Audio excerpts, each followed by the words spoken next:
FromSoft and Bandai Namco just released the trailer for the new Nightreign DLC, The Forsaken Hollows, and with only a few weeks before its release, let's talk about what we know from this trailer and their website. This trailer was packed with quite a bit, however, it's pretty cryptic, until we head over to the Bandai Namco website and see a bit more detail given. This DLC, The Forsaken Hollows, is releasing on December 4th, 2025, and includes a bunch of new content. 2 new Nightfarers, 2 new bosses, a new Shifting Earth, world events, night bosses, POIs, regular enemies, and more. It's pretty safe to assume that with the amount of Shadow of the Erdtree DLC content we see in the trailer, that we will most likely see the introduction of weapons from the Elden Ring DLC as well, even if it's not all of them yet. However, this is something that hasn't been confirmed by FromSoft yet, but it is highly likely.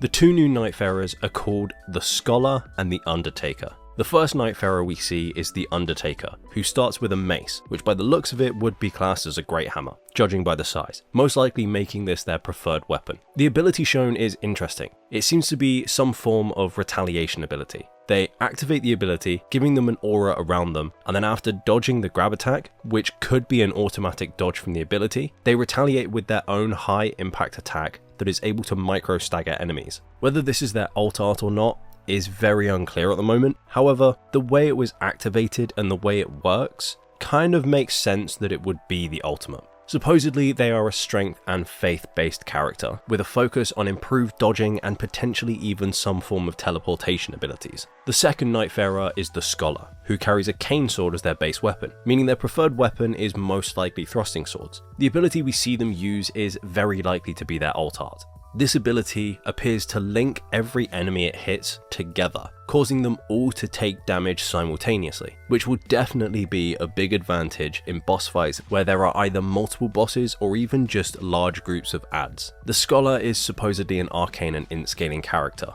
with their focus on fast attacks alongside using sorceries. There is also a potential that their base weapon is not just a cane sword, but is also a staff at the same time, similar to the Carian sorcery sword we saw in Shadow of the Erdtree. Both Nightfarers seem highly interesting, and I'm excited to see the rest of their abilities and how they'll fit into gameplay. There are 2 new Night Lords being added, and each boss is interesting, with one of them being a relatively unique boss for the Elden Ring franchise, with a group of around 8 enemies that will most likely share a health bar instead of all having individual ones, with their ailment most likely being holy damage. The Dreadlord seems to be an offshoot of the Dragonkin soldiers, wielding a large curved club in a battlefield that seemingly shifts around you during the fight. The status this boss deals is unclear, but it could be something like Deathblight, just by the look of the arena. I'm excited to see how these bosses fight, and I'm really looking forward to taking them on. The new Shifting Earth is called the Great Hollow, and is described as being a large cavern beneath Limveld, littered with crystals that emit a curse that corrodes life,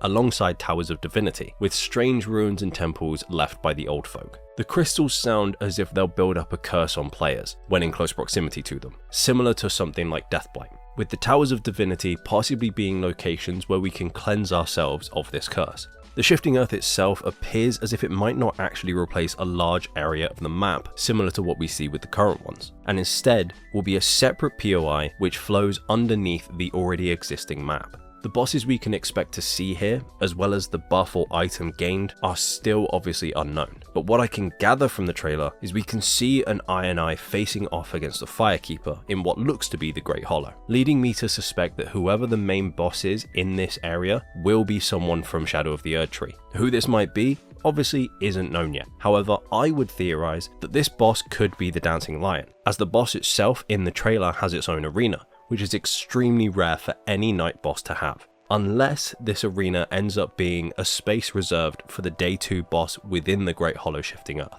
Alongside all of these additions, we see that there are new POIs in the overworld, the likes of which are very reminiscent of the Black Keep or Castle Ensis. Whether these will be added to new seeds for all bosses or just for the 2 new bosses is unknown, but it would be a little disappointing if they were only available when going up against the new bosses. Alongside the new POIs, we also see Gladius in the overworld, showing a new world event similar to the Noster and Maris ones, giving us a new boss after defeating them. Most notably from the trailer, we get to see Artorias, one of the greatest bosses from the Dark Souls series, making his debut in Nightreign. Although, I'm kinda sad to see that Sif is not with him for a duo fight. However, as a huge Artorias fan, I am so excited to be facing off against him soon. So far, this is pretty much all the information we have on the DLC, but with it only a few weeks away, we will definitely get some new details soon, and even new character trailers. With all of this new content, I wonder whether this will be everything we get for Nightreign, or if this is just going to be the first of several DLCs. I personally hope it's the latter of the two,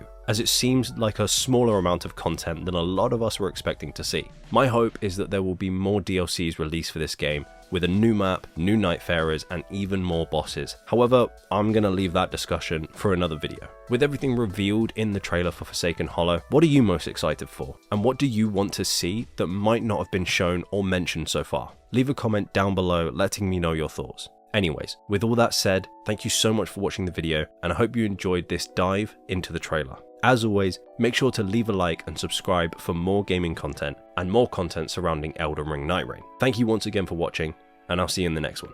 Stay classy, guys. Peace.